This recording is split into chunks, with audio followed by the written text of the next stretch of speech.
Hi friends, ఎటువంటి పొడి మసాలాలు వాడకుండా ఓన్లీ తడి మసాలాతోనే స్పైసీగా గ్రేవీ చికెన్ కర్రీ చేశానండి. చాలా బాగా కుదిరింది.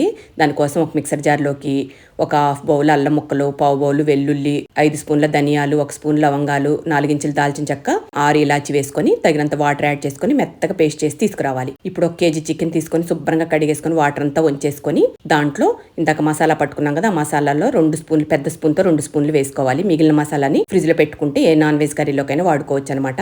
ఇప్పుడు దీనిలో రుచికి సరిపడ సాల్ట్, పావు స్పూన్ పసుపు, అలాగే 2.5 స్పూన్ల కారం వేసుకోవాలి. కొంచెం స్పైసీగా ఉండే కారం వేసుకొని బాగా అంతా కలిసేట్టు కలుపుకొని ఒక హాఫ్ అన్ అవర్ మ్యారినేట్ అవనివ్వాలి. హాఫ్ అన్ అవర్ తర్వాత ఒక 3 ఆనియన్స్ ని విధంగా కట్ చేసుకొని మిక్సర్ జార్లో వేసుకొని మెత్తగా పేస్ట్ చేసి తీసుకురావాలి. ఈ విధంగా పేస్ట్ చేసి తీసుకొచ్చాక ఇప్పుడు స్టవ్ మీద గిన్నె పెట్టేసుకొని దాంట్లో ఒక 5 స్పూన్ల ఆయిల్ వేసేసుకొని ఆయిల్ హీట్ అయ్యాక దానిలో ఈ ఆనియన్ పేస్ట్ వేసుకొని పచ్చివాసన పోయేదాకా వేయించుకొని ఇందాక చికెన్ మ్యారినేట్ చేసుకున్నాం కదా, అదంతా అందులో వేసేసుకొని అడుగు నుంచి పైకి బాగా కలిసేదాకా కలుపుకోవాలి. ఈ విధంగా లో టు మీడియం లో ఒక 5 మినిట్స్ వేయించుకున్నాక ఇప్పుడు మూత పెట్టేసుకొని లో టు మీడియం లో ఒక 10 మినిట్స్ వేగనివ్వాలి. ఈ విధంగా వేగాక ఇప్పుడు ఇందులో ఒక 2 చిల్లీస్ కూడా కట్ చేసి వేసుకున్నాను. వేసుకొని బాగా అంతా కలిసేట్టు కలుపుకొని మళ్ళీ ఇంకొక 5 మినిట్స్ వేయించుకోవాలి. ఈ విధంగా వేగాక ఇప్పుడు ఇందులో ఇందాక చికెన్ కలిపి పెట్టుకున్న గిన్నెలో 2 గ్లాసులు వాటర్ యాడ్ చేసేసుకొని అందులో వేసేసుకోవాలి. వేసుకొని ఇప్పుడు పుదీనా, కొత్తిమీర కొద్దిగా వేసుకొని బాగా అంతా కలిసేట్టు కలుపుకొని లో టు మీడియం లో ఒక 15 మినిట్స్ ఉడకనివ్వాలి. ఇంతేనండి. ఆయిల్ పైకి తేలేదాకా ఉడికాక ఇప్పుడు ఇందులో పుదీనా, కొత్తిమీర వేసుకొని సర్వ్ చేసుకోవటమేనండి.